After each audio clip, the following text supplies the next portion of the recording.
김팅커가 과자 회사를 하나 세운다 합니다. 얼마 들여서? 50억 들여서 과자 회사를 세운다고 합시다. 회사를 세우고요. 이 회사를 어떻게 운영을 했어요. 그래서 1년에 5억 정도씩 이익이 나요. 정말 고용인을 잘 써서 그런지 모르겠는데 5억씩 이익이 나고요. 이런 경우는 50억 자산을 들여가지고 연에 5억씩, 1년에 5억씩 이익 낸다는 거죠. 이익을 이 정도 낸다는 거예요. 그러면 이 둘의 관계를 ROE라고 합니다. 근데 ROE 지금은 안 하더올 수 있어요. 오늘은 ROE 뭐 더 중요한 게 있으니까 뭐 그냥 이런 값다 외울 필요는 없고. 자, 그리고 50억 자산을 들였는데 어떻게 김팅커가 또 이제 자금 조달을 더 하고 싶어가지고 욕심이 많아가지고 이걸 주식시장에 상장한다네. 상장해서 이제 주식 거래되는 그 주식 거래 가격이 한 주당 뭐 몇천 원이고 그게 한 100만 주인가 그래가지고 이게 주식시장에서 시총이 주식수 곱하기 주식 가격하면 시가총액이 나와요. 중요한 건 뭐죠? 100억으로 시가총액 이렇게 산정한 거예요. 예를 들어서 지금 애플 같은 거는 시가총액이 몇 조 수준이죠? 몇 천조 수준이에요. 억 수준이 아니에요. 어쨌든 김팅커가 정말 기초부터 다진다고 해가지고 100억에 상장한 것도 좋다고. 근데 시총이고 이 시가총액, 이걸 시가총액이라고 하죠. 시가총액과 자산가의 관계를 하거든요. 이것도 지금은 몰라도 돼요. 오늘 진짜 중요한 건 100억과 5억과의 관계입니다. 이걸 진짜 많이 쓰거든요. 그러면 이 삼각형만 봤을 때는 100억과 5억 간의 관계는 시가총액과 그 회사가 내는 이익 간의 관계인 거예요. 그거와의 관계, 미국에서는 그냥 PE라고도 하는데 한국에서는 PER이라고 합니다. PER 많이 들어보지 않았어요? PER이 진짜 많이 쓰여요. PER이 너무 높으면 뭐가 크다는 거예요? 이익이 그대로라 했을 때 시가총액이 너무 커버려지면 PER이 높아져. 얘는 이익과 시가총액 간의 관계여가지고 이익에서 20배 곱하면 100억이죠.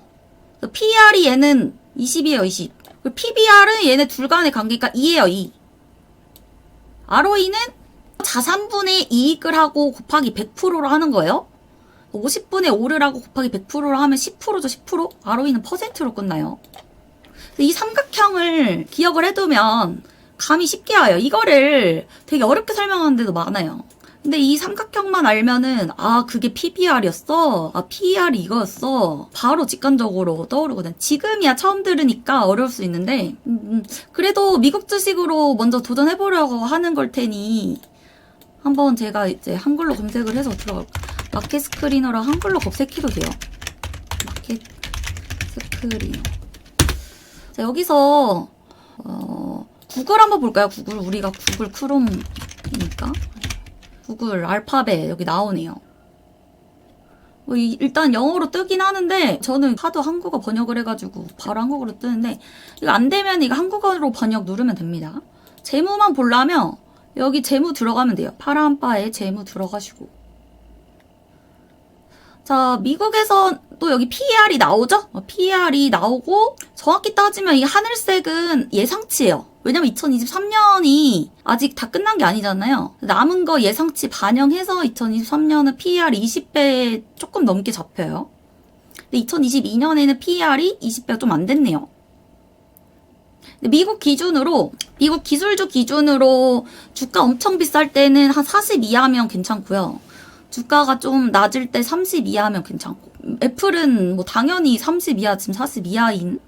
저평가를 따질 때 이게 좀 어려우면 제가 이거 뭐 또 유튜브에 올릴 거니까 초보 탈출 이런 걸로 올릴 테니까 이게 좀 어려우면 그냥 흘려 들으셔도 되는데 PER이랑 PBR은 작을수록 좋아요. 근데 이제 한국은 PER이 특히나 뭐 금속주 이런 거는 기술주가 아니어서 PER이 10도 안 되는 거 많은데 미국 기술주는 PER 높으면 뭐 40, 50도 가요. 주가 비쌀 때.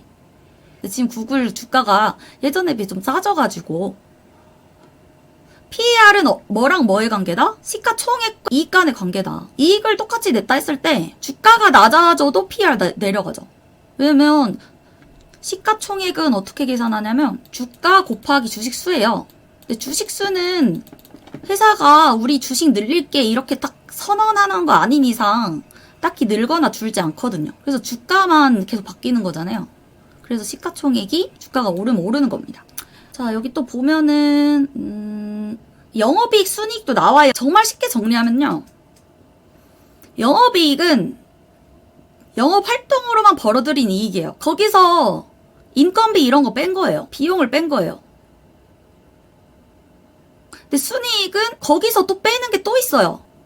순이익은 그러니까 영업이익에서 비용 빼는 것보다 더 많이 비용을 빼는 게 있는데 뭐 잡다한 관리비도 빼고 다만 순이익에 영업이익이 안 포함되는 하나가 더 포함이 됩니다. 영업활동으로 안 번 것도 그러니까 그 회사가 주식으로 번 거나 부동산 뭐 임대료로 벌거나 이런 건 영업활동으로 번 게 아니잖아요. 그 회사가 투자회사가 아닌 이상. 근데 그런 거 영업이익엔 안 들어가는데 순이익엔 들어갑니다. 그 차이예요. 근데 되게 어렵게 써놨어요. 블로그 이런 데 보면은. 이렇게 쉽게 설명되는데. 그러니까 영업이익이 영업활동으로 번 이익인데 비용을 한 뭐 전체 비용이 한 90%만 뺀다면은 순이익은 웬만한 비용 다 빼버려요. 웬만한 비용 다 빼버려가지고 보통 영업이익보다 순이익이 더 적긴 해요. 그래서 여기도 보면 영업이익률은 27%, 막 26% 이런데 순이익은 조금 더 적잖아요. 순이익은 웬만한 비용 다 빼버리는 게 순이익이라고 보시면 됩니다. EPS라는 건요. 주당 순이익인데 진짜 말 그대로예요. EPS 주당 순이익은 순이익을 전체 주식수로 나누면 돼요. 그게 주당 순이익이 뭐예요? 그쵸? 순이익이 여기 보면은 애플 2022년 보면은 이거는 또 이제 제 블로그 써놨을 때 뒤에 숫자 2개 떼고 억 달러를 읽으라 그랬죠? 그럼 599억 달러 번 거예요. 2022년에. 그럼 대충 반올림 해가지고 600억 달러잖아요. 600억 달러. 600억 달러에다가 1200원 곱해가지고 한국 돈으로 환산하면은 72조 번 거예요. 72조. 2022년에. 원화로 따지면 72조. 그러니까 이 순이 70 몇 조를 주 개수로 나누니까 EPS가 4.56이 나왔다는 거예요. 그 말이에요. 4.56 그리고 이게 4.56 달러여가지고 EPS 한국 돈으로 따지면 6,000원, 7,000원 정도 나오는 거예요. 네. 그래서 이제 인베스팅 같은 데서 실적 확인하고 이럴 때 매출이랑 EPS를 보통 많이 실적 발표할 때 그렇게 하거든요. 매출액이라는 거는 네, 비용까지 다 포함한 거죠, 일단. 예를 들어서 제가 저도 비용으로 나가는 게 많죠. 예, 뭐 방송으로 뭐 번다 그래도. 예. 근데 방송으로 번고 심지어 뭐 별풍선 그 수수료 다 뗀 것도 매출로 한다고 해도 제가 뭐 방송 활동 뭐 그런 거 다 빼는 거죠. 여러분들한테 구독권 나눠드린 거 그런 것도 저한테 비용이에요. 그런 것도 다 빼야 되고 그런 거 다 뺐을 때 영업이익이랑 매출액 확실히 다르거든요. 뭐 가게 하시는 분들은 인건비랑 뭐 임대료 이런 거 다 뺀 게 이제 영업이익이라 보시면 되고. 그리고 잉여연금 흐름 혹시 영상 그거는 제가 일단 잉여연금 흐름은 영상 뭐 그래도 정의연 되셨으니까 보고 싶을 때 보세요. 그래서 이제 실적이라는 게 이렇게 1분기, 2분기, 3분기, 4분기 이렇게 1년에 4개로 나눠가지고 3개월에 한 번씩 나와요. 그래서 이 4개를 합치면 1년의 수익 1년의 수익 위에 1년으로 이렇게 합쳐서 나오는 거예요. 그래서 여기 분기 EPS는 1.06 이러죠? 근데 1.06 4개 곱하면은 진짜 1년 EPS가 4.56 이 비슷하게 나오죠? 네. 그런 식으로 보면 어렵지 않습니다. 이게 처음에만 그런데 이제 계속 보다 보면은 보입니다. ROE 아까 배운 거 나오죠? 구글 ROE 미쳤네요. 20%가 그냥 넘어버리네. 이래서 빅테크 하는 거 2021년에 30%도 넘었어. 와. 근데 그리고 영업이익률, 순이익률 이것도 여기서 순이익률이랑 영업이익률이 있는데 보통 미국이든 한국이든 영업이익률을 더 중요시하긴 해요. 근데 이제 실적 발표 때는 순이익률을 많이 따질 수도 있어요. 왜냐면 실적 발표 때는 EPS를 따지거든요. 근데 EPS가 뭐다? 주당 순이익. 주당 순이익이기 때문에 실적 끝날 때는 뭐 얘네가 뭐 EPS가 어떻게 됐다, 예상치보다 못 미쳤다, 뭐 이런 얘기 나오는데 보통은 뭐 주식 사기 전에 영업이익률, 영업활동으로 진짜 돈 잘 벌고 있나 이런 거 따지거든요. 그래서 미국 기술주로는 제가 영업이익률 진짜 20% 넘는 거 좋아하긴 하죠. 못해도 한 15% 넘는 거? 미국에서 기술주인데 빅테크 중에 영업이익률 10%안 되는 애는 거의 없고요. 10%는 당연히 넘고 한 15% 넘는 거면 진짜 빅테크 중에 빅테크 돈 진짜 잘 번다고 보죠. 근데 뭐 구글은 그냥 미쳤네요. 뭐 15%가 뭐야. 25%도 그냥 넘네요. 그래서 만약에 미국 기술주에서 영업이익률 볼 거면 한 15% 이상, 만약에 뭐 알코아 같은 거 그런 데 볼 거면 영업이익률 최소 5%, 좀 잘 벌 때는 10% 이상 내는 거? 예, 그렇게 보시면 될 것 같아요. 코카콜라나 아니면은 뭐 그런 원자재 회사나 뭐 석유 회사나 이런 데는 한 5%, 10%는 넘어야 된다. 그렇게 보긴 합니다. 예, 그래서 영업이익률을 많이 보죠. 예, 매출만 보면 또 안 돼요. 그냥 매출은 잘 나오는데 비용이 너무 많아서 영업이익이 마이너스 되는 경우도 있어요. 그런 데를 보통 적자회사라고 합니다. 영업이익이 플러스가 안 나오는 거죠. 비용이 너무 많이 들어가지고. 그래서 여기 이제 마켓 스크리너 그게 잘 나온 게 영업이익이 플러스면 이렇게 위로 올라와 있어요. 노란색이 마켓 스크리너에. 초록색도 이렇게 위로 올라와 있는데 노란색 영업이익이고 순이익이 그 다음에 초록색으로 이렇게 나와 있죠. 연두색으로. 근데 루시드 리미안 같은 거 보면 밑으로 내려가 있단 말이에요. 루시드 저거 보면. 그래서 제가 방송에서 적자회사는 안 본다 이런 게 얘네가 아직 흑자가 아니기 때문에 PER도 그러니까 마이너스 나오잖아요. 그쵸? 플러스가 아니에요. 왜냐? 이익이 마이너스니까. 밑으로 꼬꾸라져 있어요. 검은 바는 매출이고 빗금친 거는 이거는 예상치예요. 앞으로 예상치도 흑자되려면 아직 멀었어요. 이런 거 안 본다는 거고. 그래서 그나마 우리 방에서 투자하시는 분들이 주가가 내려가도 그렇게 크게 손해를 안 본 이유가 기본적으로 재무가 탄탄한 애들을 들고 있기 때문에, 최소한 이렇게 돈 못 버는 애들 가지고 있는 분들은 거의 없기 때문에. 아유, 분기도 아주 처참하네, 처참해. 영업이익률 마이너스 200% 뭐야. 와, 미치겠다. 근데 테슬라도 한번 볼까요? 테슬라가 이번에 실적이 EPS나 매출은 잘 나왔어요. 그러니까 순이익은 잘 나왔거든요? EPS가 잘 나왔다는 거는 주당 순이익은 괜찮다는 거잖아요. 근데 영업이익률이 지난번보다 좀 감소했다고 주가를 내렸다 하던데. 그래서 테슬라 같은 경우는 제가 뭐 2년 전부터 계속 봐왔을 때 얘네가 뭐 일론 머스크가 뭐 비트코인으로 수익 냈는지 뭔지 모르겠는데 영업이익보다 순이익이 잘 나와서 방어된 경우가 좀 있었어요. 그러니까 그런 거는 진짜 투자를 잘했다는 거죠. 걔네들이 뭐 주식을 좀 높은 값에 팔아서 그걸로 이익을 쏠쏠하게 봤다거나 진짜 비트코인 좀 고점에 팔았나 싶기도 하고, 영업활동으로 아닌 순이익은 잘 나왔다는 거니까. 그래서 순이익은 보면 이번 분기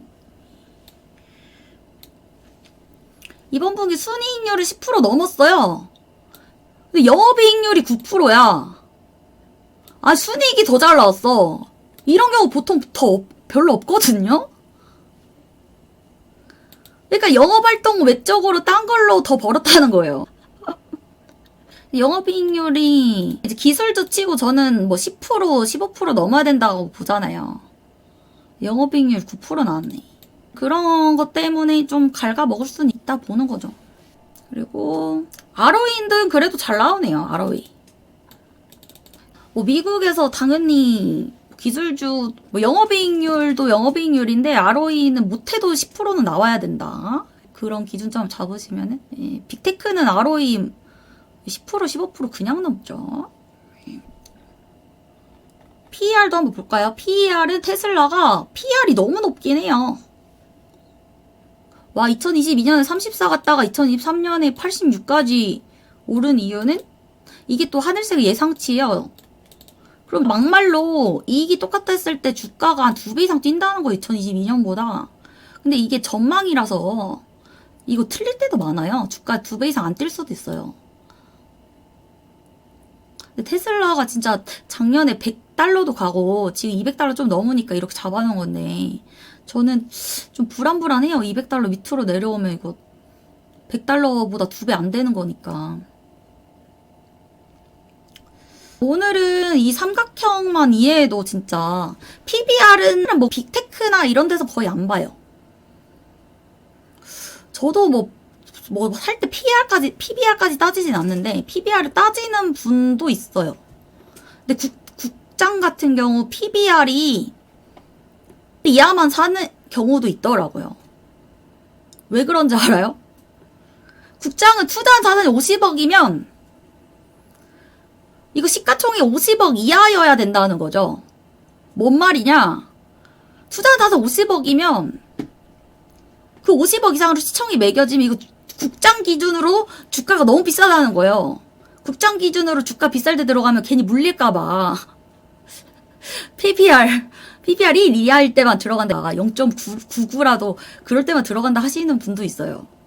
국장 기준으로 진짜 저점만 노리려는 그런 분들도 있기 때문에. 근데 국장은 뭐 현대제철 이런 것도 보면 PBR 다 1 이하일 거예요. PBR. 1 이하인 거 많아요. 이제 여기 증권 정보가 나와 있고 종목 토론, 일별 시세, 기업 개요, 재무 정보가 있어요. 여기 가서 재무 보는 겁니다. 재무 정보 가가지고 자 EPS 나옵니다.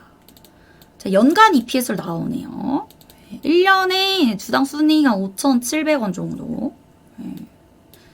PBR 당연히 1 이하네요. 다행이네요.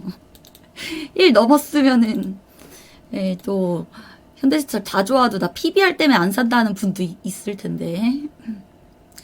PER 진짜 국장이 기술주 아닌 애들은 10 이하인 애들 진짜 많아요. 국장이 PER. 근데 그렇게 사도 물리는 게 국장이어가지고 예를 들어서 현대제철 저는 뭐 3만원대 4만원대 사는 건 좋다고 생각하지만 만약에 PER 9일 때 산다 그러면 그때는 이미 막 5만원 6만원 넘어 있을 거예요. 또 그때 사는 건 또 좀 물릴 확률이 있다고 보니까 이렇게 해서 PER, PBR, EPS 이런 거 확인하시면 되고 쭉쭉 내려보면 여기 나오죠. PER, PBR, EPS 그리고 여기 평균 배당 수익률은 이제 그 주가에서 지금 2.8% 대충 3%가 배당으로 나오는 거고요. 한국 같은 경우는 배당을 1년에 한 번이나 1년에 2번밖에 안 줘요. 근데 미국은 3% 배당이어도 4번에 나눠서 줍니다. 그러니까 한 번에 0.8%씩이라도 4번에 나눠서 줘요. 미국은. 그런 게 또 한국이랑 미국 다르고 여기 영업이익도 나오죠? 영업이익 밑에 나오네. 근데 가치주는 영업이익률 이렇게 안 나올 수 있는데 특히나 국장은 더 그렇다 했죠? 미국은 가치주여도 영업이익률 아까 코닌 같은 거 10%는 넘었어요. 근데 국장은 영업이익률이 기술주여도 뭐 10% 간신히 넘는 애도 많아요. 그러니까 ROE도 국장은 또 ROE도 10% 안 되는 애들 많아요.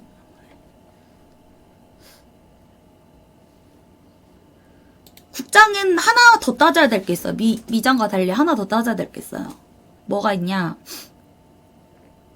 현대제철 봤을 때 재무 비율을 들어가세요. 그럼 부채 비율이 이렇게 있어요. 유보율이 이렇게 있어요. 부채 비율이든 유보율이든 150을 기준으로 잡으세요. 150. 부채 비율은 150보다 적은 게 좋다 할까요? 많은 게 좋다 그럴까요?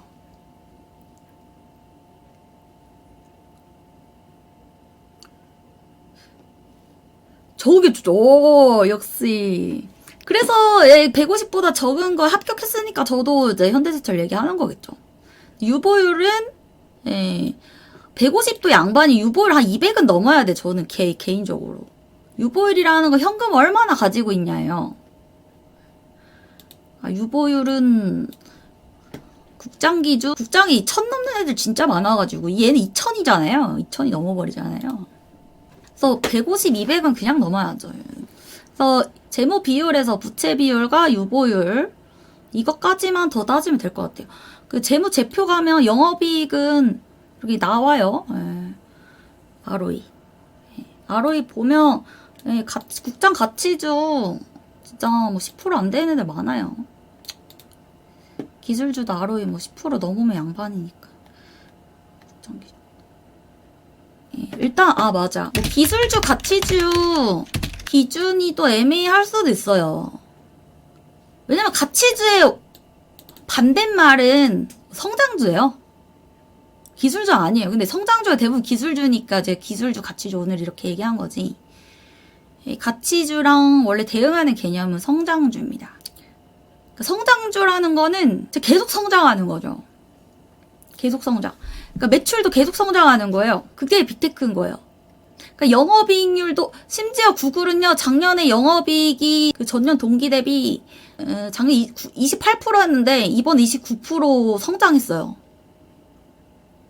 매출도 성장했는데 매출만 성장한 게 아니고 영업이익까지도 성장해버리니까 그리고 그게 또 동일한 비율로 성장한 것도 아니고 1%라도 더 성장했어요.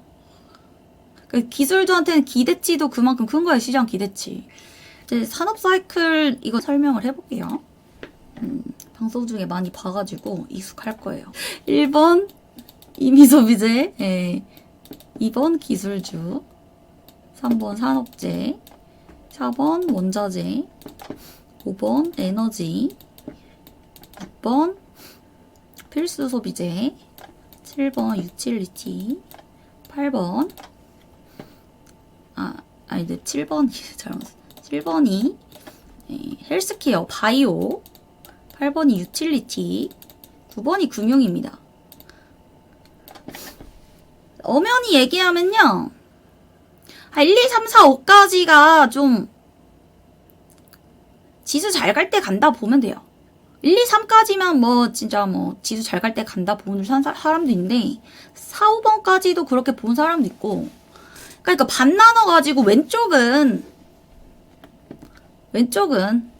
지수 잘 갈 때 가는 애들이고 지수 못 갈 때 갈 수 있는 애들이 방어주라 하는 거예요. 그래서 6, 7, 8, 9가 방어주인 거예요. 이렇게 보니까 또 쉽죠? 방어되는 주식 줄여가지고 방어주. 이렇게 얘기하는 거죠. 근데 말 그대로 방어주 애들은 지수 못 갈 때 방어가 되는 거기 때문에 지수 잘 갈 때 얘네들은 못 가요. 특히 저는 금융은 방어주에도 못 들어간다고 봐요. 금융은 그냥 아예 저는 진짜 뭐 JP 모건 아닌 이상 건들지 말라 그러죠. 이거 방송 중에도 좀 몇 번 언급을 했지만 망할 때 금융기업부터 그 은행부터 망한 데가 많다. 종목을 하나씩 예시를 들어줄게. 오케이. 그래서 예시로 알면 좋아요. 예시도 하나씩 얘기해 주려고 그랬는데 자, 임의소비재는 어떻게 알면 좋다? 돈 없으면 안 사는 거예요. 옷이나 신발 그러니까 폴로 랄프로렌도 심지어 상장돼 있어요. 폴로 랄프로렌 신발 나이키 스타벅스 스타벅스도 굳이 돈 없으면 안 사 먹죠. 또 임의소비재 피자도 상장돼 있는 도미노 피자 이런 것도 있어요. 상장돼 있어요. 그런 거 임의소비재고 기술주는 당연히 빅테크 워낙 혁신 기술 만드는 애들 그런 애 보면 되고요. 하이테크 등. 자, 산업재는 진짜 산업 현장에서 쓸만한 애들, 그런 기계 만드는 애들이나, 그래서 캐터필러라고, 캐터필러라는 데는 뭐 한대냐, 얘는 지게차 만들어요. 이러니까 확실히 와닿죠? 지게차 포크레인 만들어요. 그런 데 산업재고요. 뭐 산업재로 대표적으로 3M도 있어요. 왜 3M은 안전모도 만들어요. 마스크도 만들고, 건설 현장에 쓰이는 접착제 같은 것도 만들고. 누가 봐도 산업재 느낌 나죠? 원자재는 저는 여기 금속류 많이 얘기하죠. 4번은 금속류를 많이 얘기해서 뭐 철이나 알루미늄, 구리. 에너지는 이제 석유랑 가스로 보시면 돼요. 석유랑 천연가스. 미국에는 티커로 써드릴게요. XOM, 엑손모빌이고요. 옥시덴탈이라고 버핏이 산 거, 이런 애들이 대표적입니다. 필수 소비재는 이게 참 재밌는데, 미국에서 코카콜라가 필수 소비재래요. 나도 그게 좀 웃기긴 해요. 물보다 콜라를 더 많이 마신대요. 워낙 패스트푸드도 많이 먹고 그래서 그런가. 그래서 코카콜라가 필수 소비재, PG라고 프록트 앤 갬블, P&G, 여기가 다운이 만드는데요. 다운이. 세탁세제 같은 건 필수 소비재니까 돈 없어도 세제로 세탁기 돌리니까 세제 넣고. 그래서 PG라는 데도 있고, 뭐 CL이라고 콜게이트 팜올리브라고, 콜게이트 치약 아시나? 치약 만드는 데도 뭐 우리나라로 따지면은 애경 같은데, 비누 만들고 치약 만드는, 그런데 돈 없어도 양치는 하니까 그런 데를 필수 소비재로 보시면 됩니다. 헬스케어는 이거는 바이오입니다. 바이오. 제약. 대표적으로 이제 미국에 존슨앤존슨 있어요. J&J. 뭐 화이자도 있어요. 화이자가 백신만 만든 게 아니고 옛날에는 그 비아그라 만든 걸로도 유명했고, 유틸리티는 전기수도입니다. 한국 주식으로 따지면 한국전력 같은데. 근데 미국이랑 일본의 공통점인데, 거기는 전기 수도가 민영화돼 있어요. 그래서 이제 주마다 뭐 한전 같은 데가 다 달리 있어요. 뭐 텍사스 주에만 있는, 거기서만 활동하는 땡땡 전력이 있고, 또 뭐 캘리포니아에서만 활동하는 땡땡 전력이 있고. 근데 그게 아무리 민영화돼 있어도 전기 수도 공통점 뭐냐면 망하진 않아요. 그래서 또 방어로 보는 걸 수도 있어. 왜냐면 전기 수도 없이 못 사니까. 그리고 금융은 뭐 티커로 따지면 BAC 또는 JP모건, JPM 이런 게 있는데, 금융은 안 보셨으면 좋겠습니다. 이제 감이 오시나요? 한국도 비슷하게 흘러가요, 이렇게. 그래서 저도 한국이 차라리 지금 철이나 구리 같은 원자재가 더 빨리 오르거나, S-오일 같은 데도 에너지잖아요. S-오일이나 SK가스나 뭐 SK이노베이션이나 이런 게 에너지로 들어가잖아요. 이런 애들을 차라리 더 밝게 보지, 그런 애들 간 다음에 6, 7번이 움직일 것 같은 거죠. 핀비즈 사이트도 알면 좋아요. 이거는 이제 한글로 핀비즈라고 적어도 됩니다. 핀비즈. 구글에 들어가서 핀비즈 들어가셔가지고 한글로 번역해서 보세요. 그러면 지도라고 돼 있는 데가 있어요.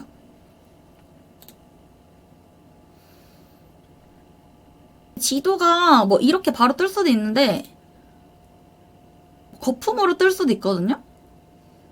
근데 이렇게 지도 형태로, 네모난 형태로 보고 싶다, 이걸 클릭하면 돼요. 그러면은 이렇게 떠요. 요거는 S&P 500에 있는, S&P 500이니까 미국에서 잘 나가는 우량한 애들 500개 모아놓은 거 보시면 됩니다. 그렇게 보시면 됩니다. 그거를 이제 시가총액별로 크기가 이렇게 다른 거예요. 그러니까 애플이 지금 제일 크기가 크죠. 그러니까 애플이 시가총액이 제일 큰 거라고 보시면 돼요. 근데 또 이렇게 색깔은 그날 장이 안 좋았어서, 미국에서는 빨간색이 안 좋더라고요. 초록색이 좋은 거예요. 완전 세파랑 잔디 색깔이 좋은 거. 그래서 이거 제가 방송에서 몇 번 띄우지 않아요? 한번 분류를 해볼까? 이거를 그림판에 캡처해가지고 이게 금요일날 장 끝나고 이렇게 끝났다는 거니까 이게 또 15분 지연돼요. 장중에 보더라도 이게 15분 전 상태 보는 거거든요. 걔를 한번 기술주를 일단 연두색으로 표시를 해보겠습니다. 기술주는 어느 쪽이냐면 이쪽을 기술주로 보시면 돼요. 이쪽.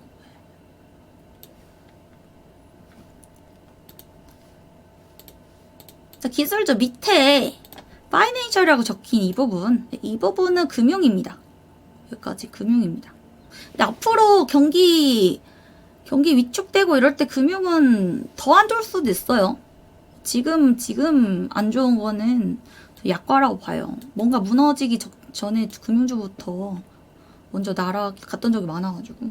레스토랑. 여기가 레스토랑. 그 밑에는 홈 인테리어. 그리고 오른쪽에 나이키 보이나요? 주황색의 칸에 오른쪽 나이키. 이런 데는 이미 소비재입니다. 네, 이 부분 이미 소비재. 기술주 가기 전에 처음에 먼저 꿈틀거리는 애들 얘네라 그랬죠?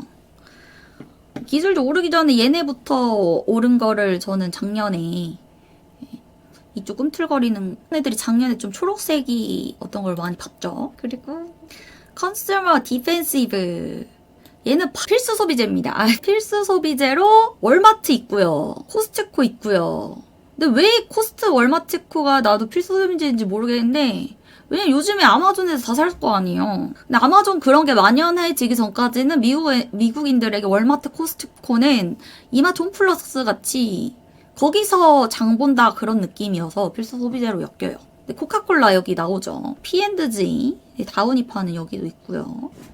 펩시코에서 펩시콜라 팝니다. 그리고 헬스케어 바이오죠. 이렇게 이쪽이 바이오고요. 자, 산업재가 있으면 밑에 산업재가 또 보여요. 자, 산업재로 방산도 들어간댔어요. 방산은 무기 만드는데 여기 로키트 마틴은 F-35 같은 완전 진짜 초고사양 전투기 많이 만들고요.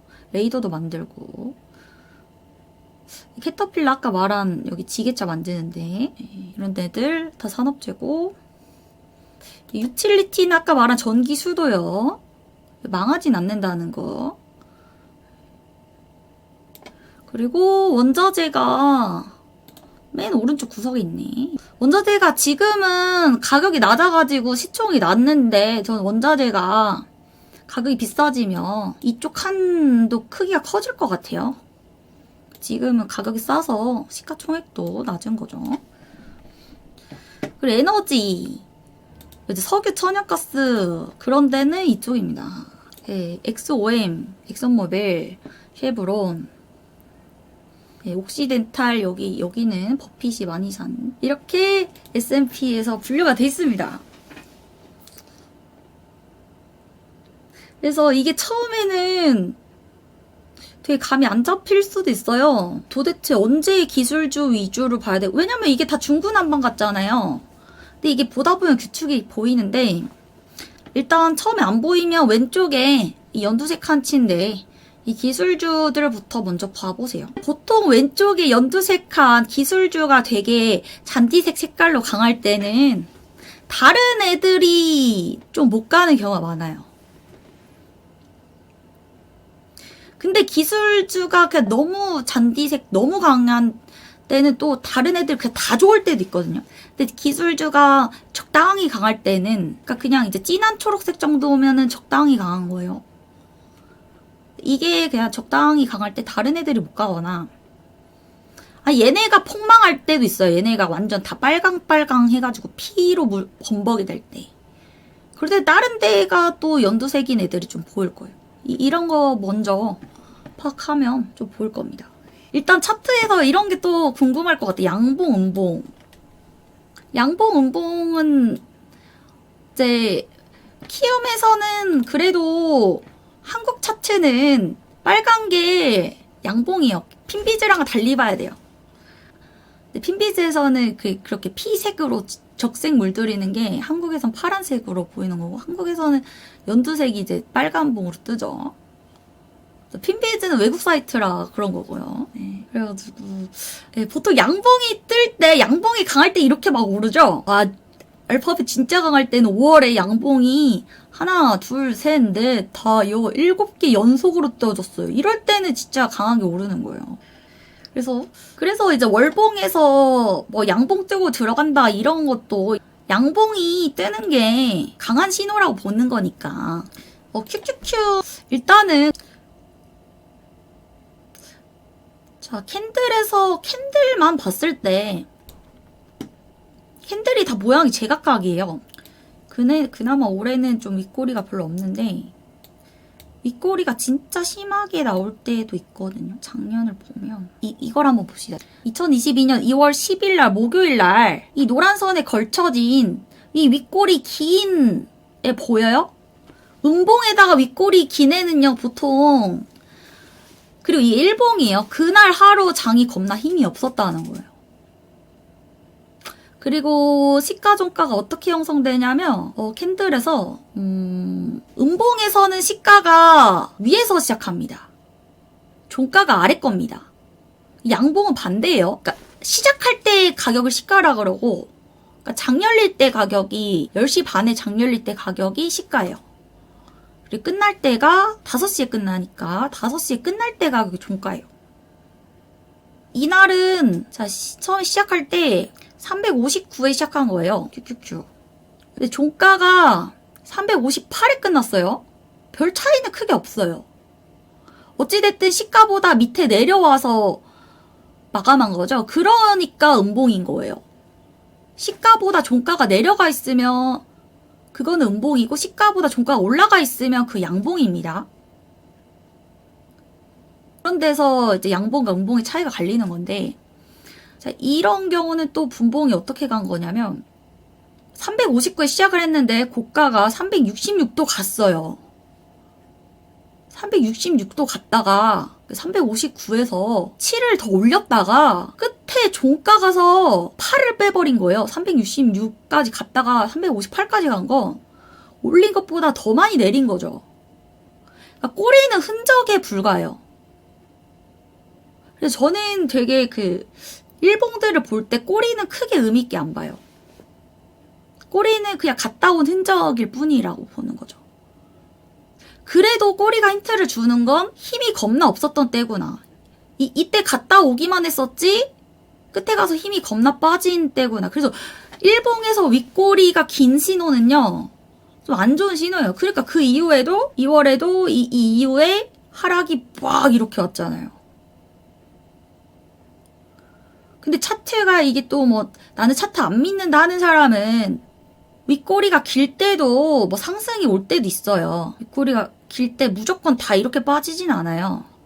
그래서 이제 난 차트 안 믿는다 그러는데 차트도 확률이어가지고 예를 들어서 이것도 뭐 굳이 따지면 밑에 꼬리보다 윗꼬리가 조금 더 긴 건데 뭐 이런 경우는 윗꼬리가 아까처럼 긴 건 아니지만 이런 경우엔 또 상승이 오고 하니까 나는 윗꼬리 긴 거 뭐 무조건 다 하락이 온다고 보지 않는다 그럴 수도 있지만 확률적으로 봤을 때 윗꼬리가 되게 긴 경우는, 게다가 얘는요 더 많이 흘러내린 거예요. 윗꼬리도 긴데 시가는 저 위에 있어요. 405에 있어요. 근데 종가는 399까지 떨어져서 마감한 거죠. 파란색 그 직사각형 차 있는 게 길수록 이제 윗꼬리가 길고 이제 직사각형도 밑에 흘러내린 것도 길면 그렇게 최악이 없는 거죠. 이럴 때는 이렇게 바로 또 하락이 와도 이상하지 않아요. 반대로 밑꼬리가 긴 거는요. 밑꼬리가 길고 양봉으로 차오를 때는 좀 좋은 신호일 수 있어요. 뭐 단기적으로 이것도 1월 24일 날 양봉으로 이렇게 차올랐어요. 이런 거는 뭐냐면 자 시가에서 345에 시작을 해요. 근데 밑에 334까지 내려갔다가 끝에 가서 330 시가만큼 올린 것도 아니고 저 위까지 말아 올린 거예요. 양봉은 종가가 시가보다 위로 올라간 상태였잖아요. 그쵸? 그래서 밑꼬리를 거치고 양봉으로 마무리하는 거 되게 힘이 강한 거예요. 끝에 가서 말아 올린 거니까. 음봉이 3개 연달아 나오는 경우도 있고 양봉이 3개 연달아 나오는 경우도 있어요. 기준은 3개여가지고 물론 음봉 4개, 5개도 나올 수 있죠. 근데 3개가 기준으로 3개가 나오면은 그 이후에 하락 확률이 더 크다는 거예요. 그러니까 그 이후로 4개, 5개 나와도 이상하지 않다는 거예요. 3개가 일단 찍히면. 근데 2개만 찍히면은 그 다음날 음봉 찍는다는 보장이 없어요. 그 뜻으로 3개를 한 겁니다. 이것도 필기해 놓으시면 좋습니다. 이제 빨간색 양봉을 적산병. 한국에서는 적이 좋은 양봉 뜻이니까 음봉을 이제 흑산병이라 합니다. 흑산병. 그래서 최근에 뭐 조정 초입이다 이런 거 힌트 얻으신 분은 또 흑산병에서 힌트 얻으신 분들도 있어요. 일본 봤을 때 최근 7월 중순부터 특히나 7월 14일 이후로 봤을 때 적산병 보여준 적이 없죠. 2번 찍히려고 그러면 음봉 찍어주고 오히려 음봉은 흑산병 이상 막 흑사병을 보여줬어. 양보 하나만 보여주고 또 음봉 2개 보여줬는데 마치 그거 같죠. 애니팡 콤보 깨듯이 3개는 붙어야 힘이 좀 생기는 거예요. 2개까진 모르는 거예요. 그래도 7월 14일부터 했을 때 양봉 한 번도 적산병을 보여준 적이 없는데 음봉은 흑사병을 보여줘서 여기서 힌트 얻으신 분도 있긴 해요. 이거 하락 힘이 더 세다.